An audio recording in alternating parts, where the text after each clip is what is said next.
Welcome to the Karma School of Business, a podcast about the private equity industry, business best practices, and real-time trends. I'm Sean Mooney, Blue Wave's founder and CEO. In this episode, we have an amazing conversation with Don McDonough, Managing Director with GTCR. Enjoy.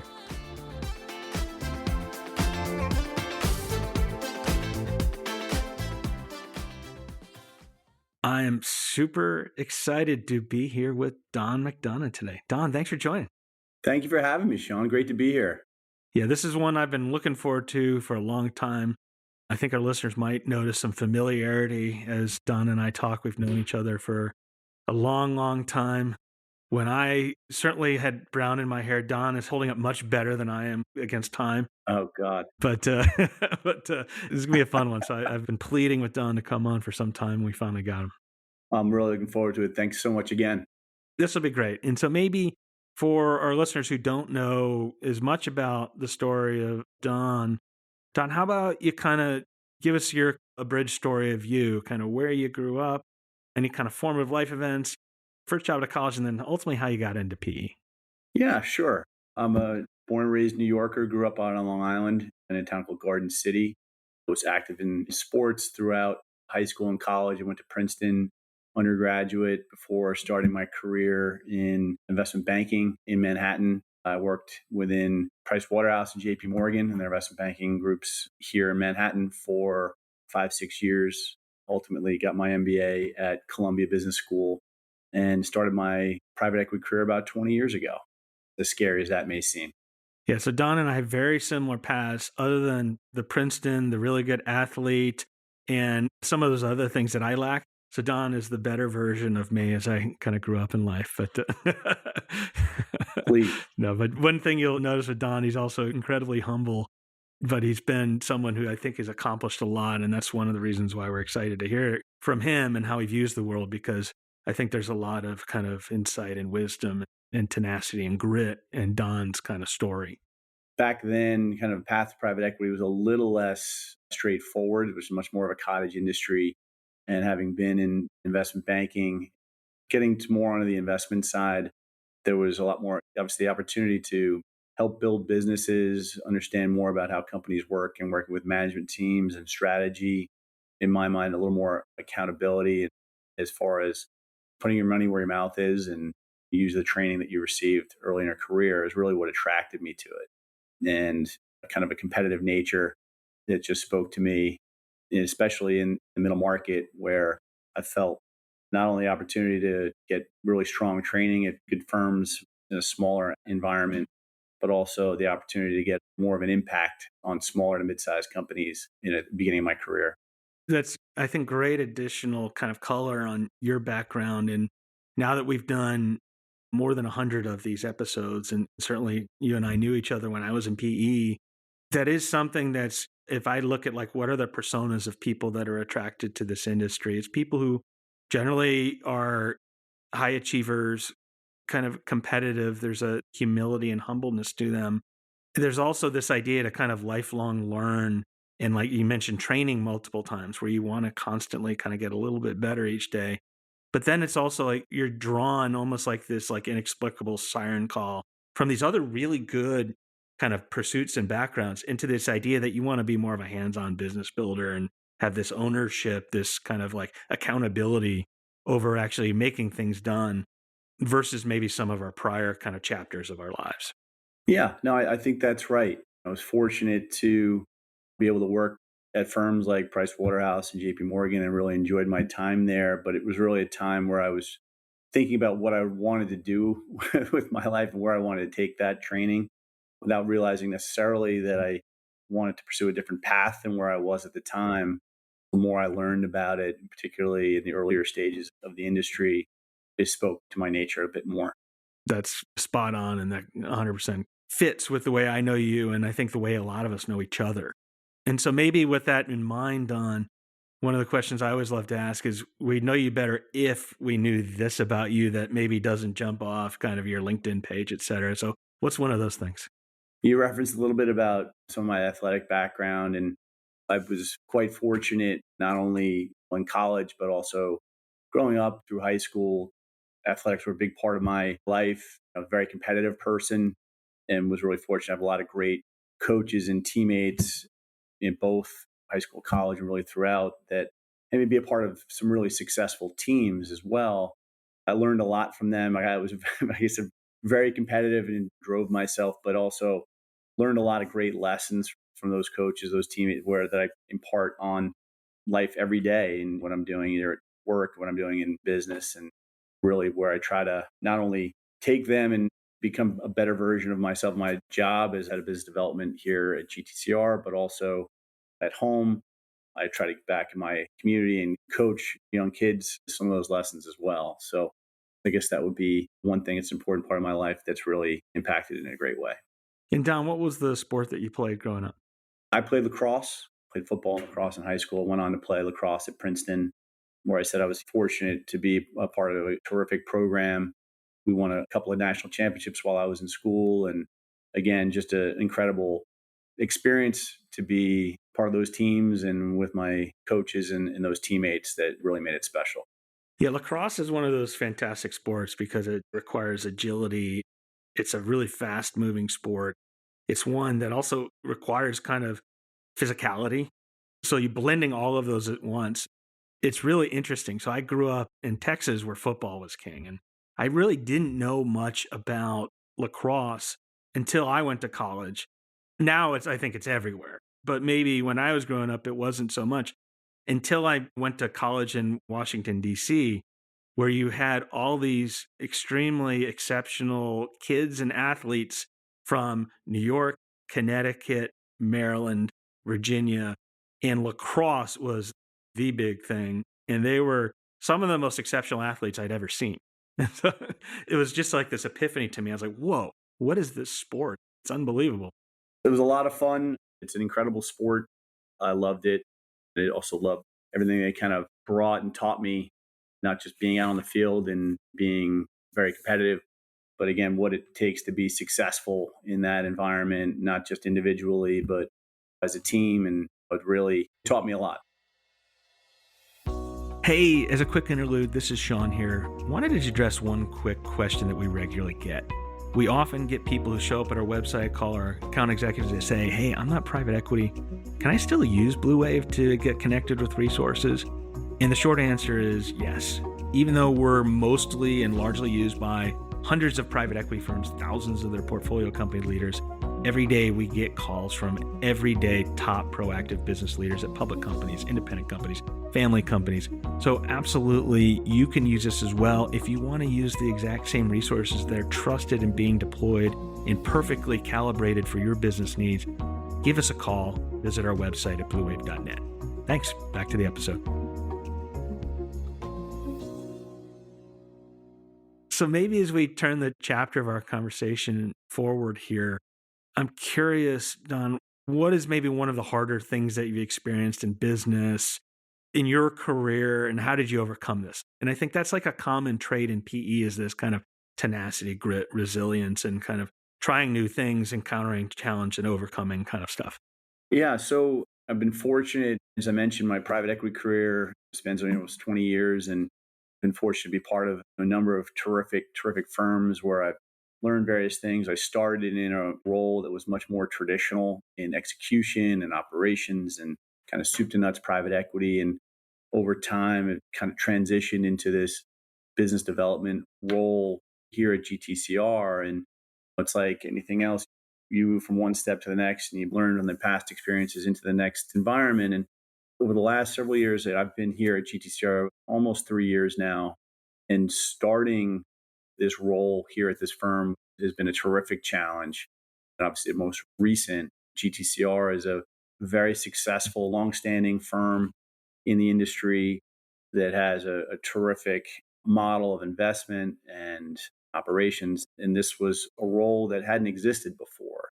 It's a firm that has, compared to where I had been in the past, much more complex in that it's headquartered in Chicago and multi-city and multi-strategy across industries and funds. And it's a really exciting place and more place to be.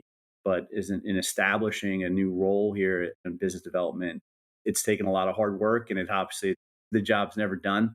but it's been a tremendous challenge. It's been a lot of fun so far.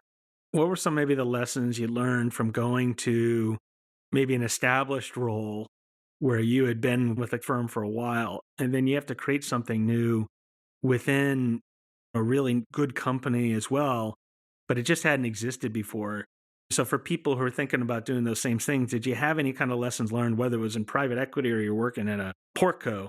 What are some of those kind of like universal maxims you picked up that said, this is the thing, like for the person who follows you, and if you were to coach them, like what would be some of that advice? Yeah, I would say certainly the job itself, and Sean, you were so successful at it for so long. The role is one thing, and I call it the outside job is always a continuous challenge and helping to try to maximize your firm's investment strategies. But I would say getting to know the firm, getting to know the context in which you're going to sit down in the middle of and try to impact in a positive way. The hardest part of that is taking what's been successful before and molding it to the environment that you're in. It takes a lot of understanding of who you're working with, what the construct is of the firm, what's made it successful in the past, maybe identifying certain gaps with what you do well that might be able to address sooner than later. And whether that's interpersonally, technology, operationally, working within GTCR, we have four really strong industry teams. We have a terrific leader strategy and platform of really talented executives that we back and work alongside in all of our investments. We've got a terrific resource group that are functionally super talented in things like cybersecurity and procurement and technology. And so, kind of understanding all those elements and what they can bring to bear in the conversations that I'm having outside the firm was one of the biggest challenges. And it just takes time. And it really comes down to not just each of those platforms, but individual to individual and what they're bringing to the table as far as what they're trying to get accomplished and how what they're doing plus what I might be able to bring to that initiative can really hopefully make 1 + 1 = 3. I really like that advice. It's this whole notion of really when you're doing anything, but particularly anything new, the first thing you come into is like this idea of observe, listen, learn. See what you're getting into before you start saying, let me show you how things work. Ready, fire, aim is not always a great strategy. And so I find that usually it's just listening, but getting in front of your colleagues, and the job's never done. The market's always evolving, our firm is evolving, and trying to be our best competitively and maximize, help our portfolio companies, help our investment strategies. And one of the things I love about this job is it's always evolving. That job's never quite done. Makes it a lot of fun.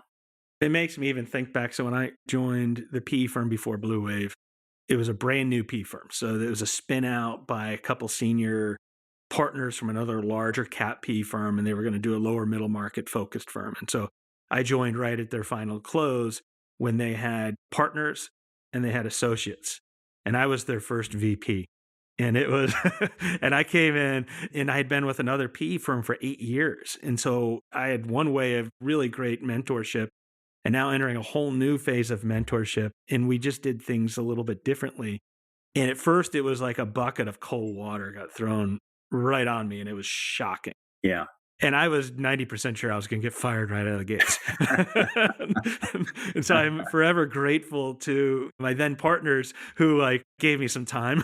'Cause- Yeah. but it was like kind of what you said. It was like, all right, you got to slow it down, almost like sports, like when you make varsity for the first time. And then like it's moving so fast, even in like something new. You're just like, but eventually you just watch and you learn and it all starts slowing down. And then you know the rules of the game and you can start playing it. You hopefully at this point of your career, you've kind of arrived with a toolkit and understanding of how to do your job.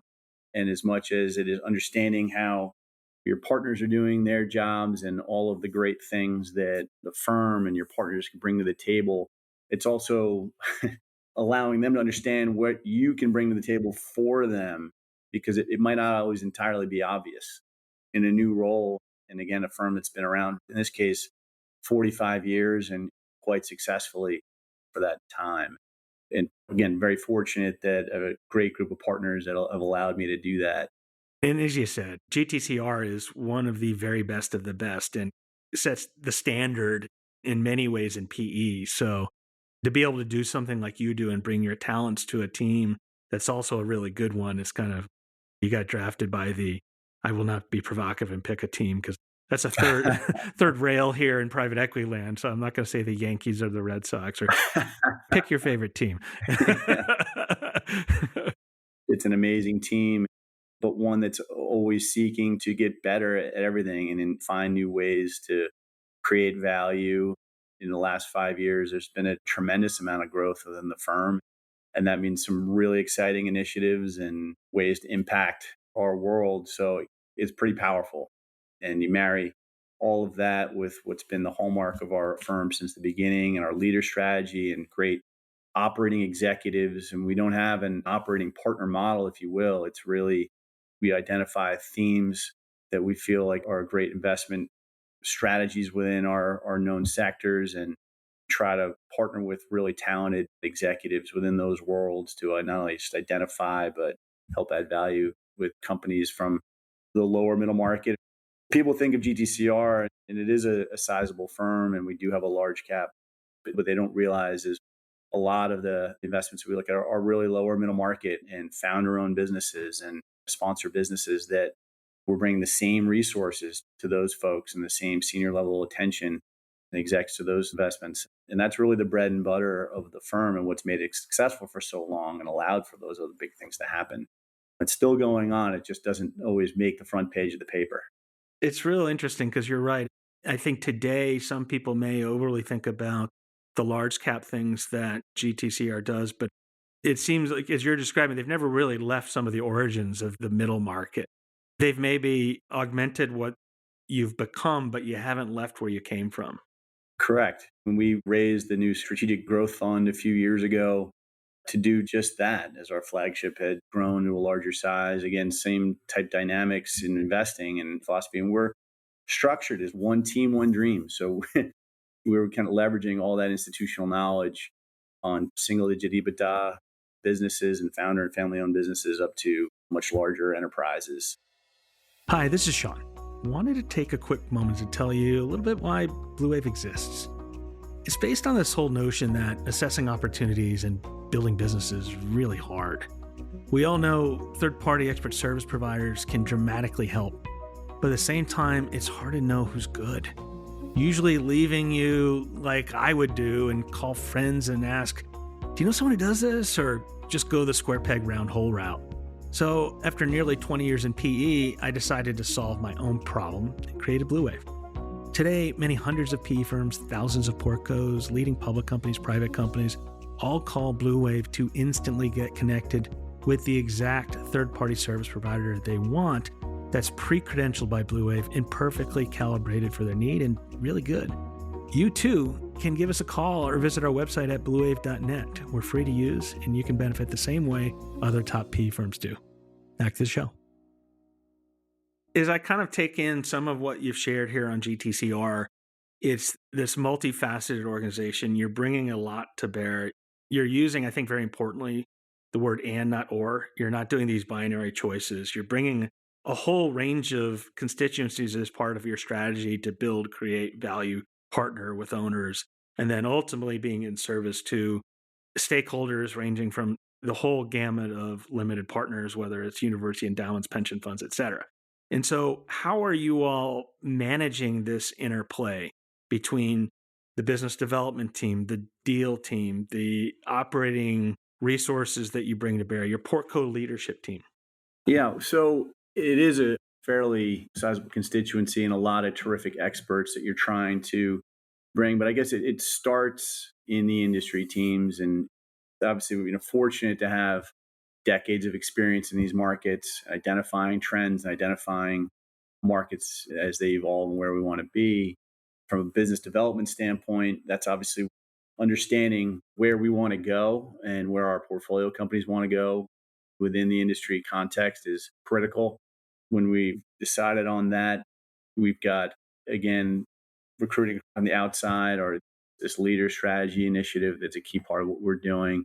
So out into the market and business development for us not only means investment opportunities, but talented operators, talented executives in-house From an operating standpoint, I mentioned functionally talented folks, and whether it's data and analytics, procurement, AI, things of that nature that we can again bring to bear to businesses that are just learning how to implement them into their strategies.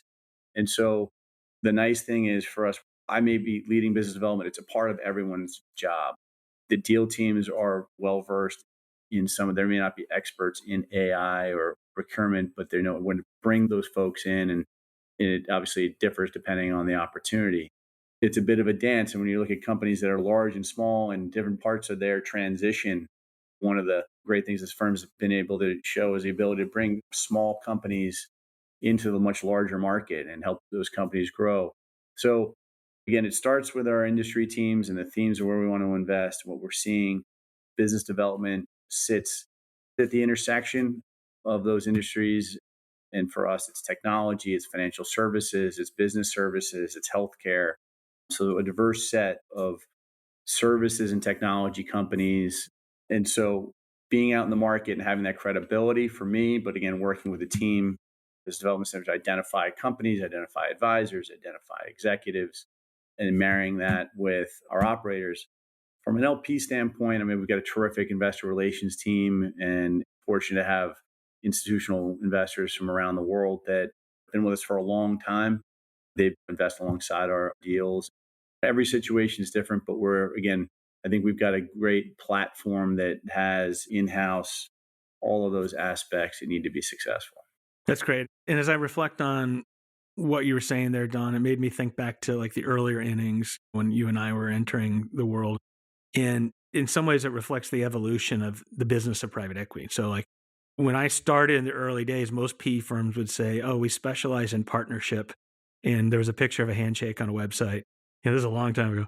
And then it was like, "Well, what's your value creation plan?" It's like, "We're going to upgrade the accounting system and add a salesperson." And then I was like, "I'm like Neo. I see the world in slow motion. I can see the ones and zeros cascading down." Right. We invest in niche Yeah, leaders. yeah. And that's true. And it is a bit cliche. The business development role has evolved, the whole industry has evolved. And while it's really nice to have those institutional partners that we have and the capital base that we have, it's really, I think of it as more of a byproduct of the value that the firm has been able to bring to the table to the business owners. We want to be business builders alongside our management teams, alongside our execs that we're partnering with. I mean, that's why we're in this. It's not, hey, we bought low, we sold high, we found some obscure business that no one had ever seen before and paid a low price. We're cognizant that we're investing in really interesting, in some cases, very high growth and competitive fields. They can be expensive. And it's really about what you can do to help build that company and that platform more than anything else these days. And not just for us, but really across the industry. It's gone from a cottage industry, as we talked about, to alternative assets, right? So that's what we try to do. It's interesting. So very often here we're having new people start, and I always try to explain the industry to them and where it came from to where it's going. And what you're describing is kind of pretty in line with how I describe it, in that in the early days, it was a nascent industry. It was coming along. And one of the things I borrowed here at Blue Wave is this concept of and, not or. And as the industry has evolved, it's not that you can be a kind of hands-off delegative partner or a hands-on prescriber, and the world has to exist in this or and a polar realm on one side or the other. It's like, no, we're going to be good partners, and we're going to bring resources, and we're going to have deal teams, ops teams, partners, all these other things, and we're going to make them work in symphony with each other versus saying something has to be this or that. 100%.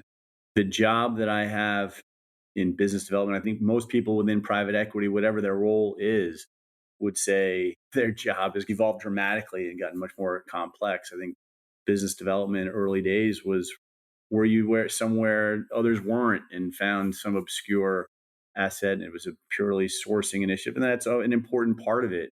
But it's also much more now to be, is it development and marrying strength with strength and much more proactive around an investment strategy, I would say. It's this whole idea, and it's one of the cliches I'll use a lot. It's like the business of private equity has turned into a business. And so you've got sales and marketing and operations and technology and strategy and back offices and forward offices. And it's all working in this kind of symphonic motion with the portfolio companies so you can create a greater whole, because at the end of the day, your alignments are about as perfect as they can get, because not only does a PE firm and one portco have to succeed together, but the PE firm really has to succeed across the entire portfolio in support of each other, or no one does well. Yeah, but it does come back to some of the basics of investing as well.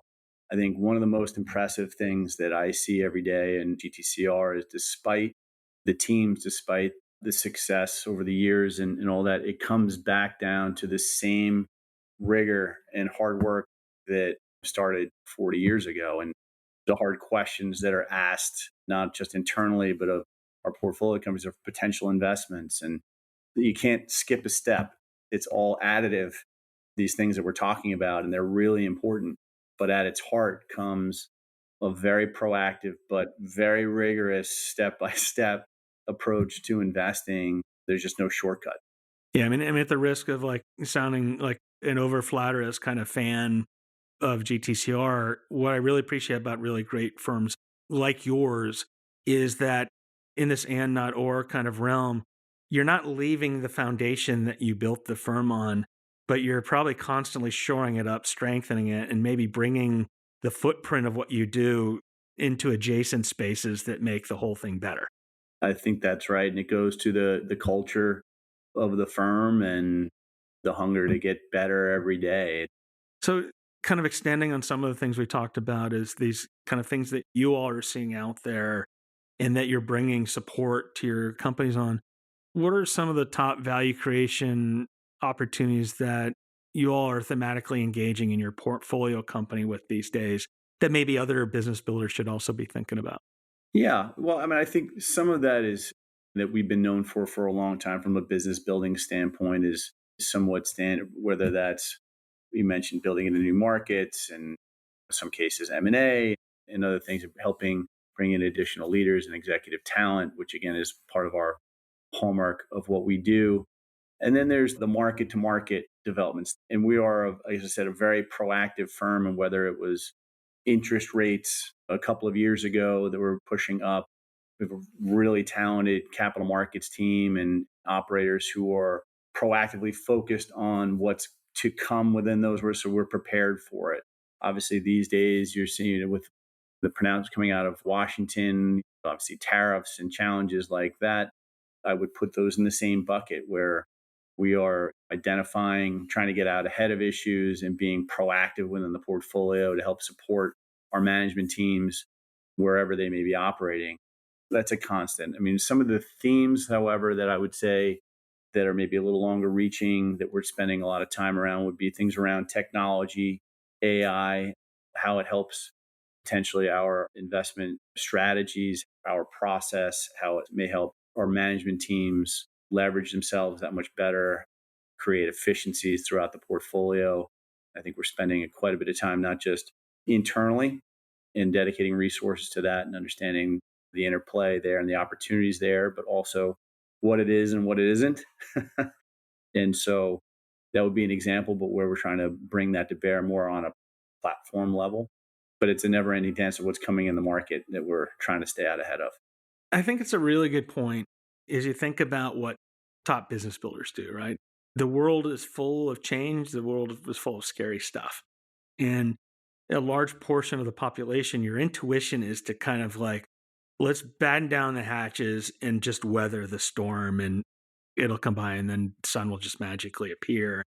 Particularly times like now, and even as I try to communicate with our team about these kind of big tectonic shifts in the world, it's really easy to get overwhelmed and scared and just say, like, okay, we're going to stop and just see what happens. But what you're articulating, I think, is so foundational for anyone who's building companies, whether you're an investor, a portfolio company leader, part of a company, is that those who benefit are those who don't resist it, they run towards it, right? Whether it's like, hey, tariffs are coming. We saw people taking action on tariffs starting last year in the PE world. Okay, interest rates are going up. Okay, well, let's make sure we're hedged or that we're being agile. And even as I go back, you remember the internet. The investment bank that I worked for right out of college, they wouldn't let us access the internet because they they didn't know what it was. And they're like, this is really scary, guys. We're not going to let you do this. Like, what? Right, the World Wide Web. Yeah, it's like, "You can use American Online, though." I'm like, "What? That's not good." And then, like, iPhones came out, I'm like, "No, I'm sticking with my BlackBerry." Yeah, exactly. That flip phone served us well for a while. Yeah, I still do miss the keyboard, but that's a different conversation. And then, like, the cloud, like, "No way am I putting my information on the cloud. That's nuts." But what you see during each one of these shifts is the people, the groups that run towards that with kind of iteration, an appropriate level of just caution in that you're not just going to run into a tunnel and see if it's a train or a light. But those who kind of run towards it, embrace it, almost every single time differentially benefit. And so the things that you're talking about with AI, it's the same thing. There's so many people that are resisting it, but guess what? It's not going away. I think you said it well. And this is an industry to be successful. You need to kind of overcome and run towards problems and not away from them. It's a complicated world out there right now, as investors, as operators, and that can mean lots of different things. And you hear this phrase being thrown out, well, some people, are you risk on? Are you risk off? Are you pencils down? And one of my partners said it best a couple of weeks ago at our AGM. He said, there's never been a time where we've been pencils down. It's our job is to provide solutions and to create and find opportunity. So, well, certainly every market is different and the risks and opportunities can change, but our job is to be in that market and to hopefully create a better set of opportunities and address those risks better than others. It may not work for the other side, depending on what they need to achieve, but it's our job to try to create that. And that's a lot of what business development does to bring to the table, but also obviously my investment partners and the executives that we support. Obviously, there are great new tools that are coming up every day, but they bring their own risks. But it's things like AI that we're working very hard to try to understand better, how to try to bring practicality to that, and everything that we do is one broad theme. But from market to market, I think that attitude serves us well. What helps that we've got the rigor and the infrastructure and the approach, and frankly, the culture that helps withstand that and is pushing. It's really about what's next. Okay, great. How do we continue to improve? How do we continue to tackle the next challenge in a better, differentiated way? And you're absolutely right. And I love it with maybe with introspection in mind. One of the things that I'm a huge borrower of is other people's kind of advice and lessons hard learned. And I'm curious, Don, if you were to go back in the Wayback Machine and meet your 22-year-old self, what would be one of the top pieces of advice that you'd share with yourself that you wish you knew then, that even if 22-year-old Don may or may not listen to it, but what would be one of those things that you kind of wish you knew then? I think we talked a little bit about some of these things. What's really important, I think, as a 22-year-old, are hungry, you're competitive, you want to get out into your career and start accomplishing things. And I was a bit focused too much on the ladder itself. I just got to keep head down and learning about this, and all that is important. But I think at the same time, I would say, to answer your question, I would tell my 22-year-olds up, focus on your passions and what you're good at and what may differentiate you in the world that you've chosen. And whether that's finance and investing, and that's part of how I end up in business development. What are your strengths in this world? And then seek out mentors and people who are successful in where that marries. That's really critical. You need people who does not only see what's made them successful, which I think you do a great job of pointing out, but it may be a boss, it may be a friend, it may be, but having that different type of conversation and not just here's how you model this, here's how you go find a company that, and doing the job, but understanding again a bit about yourself. So that introspection and getting to where you may be most successful down the road in the context of the world that you're in, and then really seeking out the best people in those worlds, of folks who are willing to give their time either inside your office or outside your office to help you get there and understand more of that bigger picture that you might not be getting if you're just focused on that next rung of the ladder and whatever it is that you're doing. I think it's just a little bit more self understanding and mentorship. I think there's great advice in there that certainly I wish I knew then. And as I kind of replay in my mind what you're sharing there, there's a couple really, really good points. It's follow your passions, but also know where your passions interplay with your strengths. Because I'm passionate about a lot of stuff and not really good at them. And Right, so, right. so I was like, what do you like doing and what are you good at doing in your Venn diagram? And then the other thing I really liked is like seek help. That was something that to this day I have a hard time with it. It's just idea of like look for mentorship because people are like more often than not are very eager to kind of show you the way if you demonstrate the desire to listen and take it. So I always felt like I had to kind of like figure stuff out myself because they view it as a weakness. It was not productive. Be able to say, I don't know. And can you help me? And why does this work the way it is? Or how did you get to where you are? How did you think about it? Oftentimes our passions are our strengths because people love what they're good at. But to say, I don't know everything and to seek out that help is really, really important. People want to share what they've learned, I find, for the most part. No, we're all busy and we're all competitive. It may not happen on the first time, but I think most people in town really want to share and teach and help folks in that world. I know I do and always welcome that. But I wish I had spent more time kind of with my head out of the financial model and thinking back when I was 22 and understanding what is this all about? What does it mean? What do I love? What am I good at? And where do I want to go with this? Who do I talk to help me get there? And whether your friends, your former leaders, create the world that you want to live in. And obviously, Sean, you've done an amazing job of doing that with Blue Wave and beyond. But I'd say that's going to be a key to life. Yeah, 100%. And thank you for the kind words. And thank you for being in my life for all these years as well, because I appreciate you. And so this has been a really wonderful conversation, Don. I've learned all sorts of things that I wish I knew before. And I think I can say with confidence that I'm better for it, as are our listeners. So thank you for taking the time. Well, thank you so much for having me. It's always great to talk to you, my friend. Anytime. Really appreciate the opportunity. Thank you.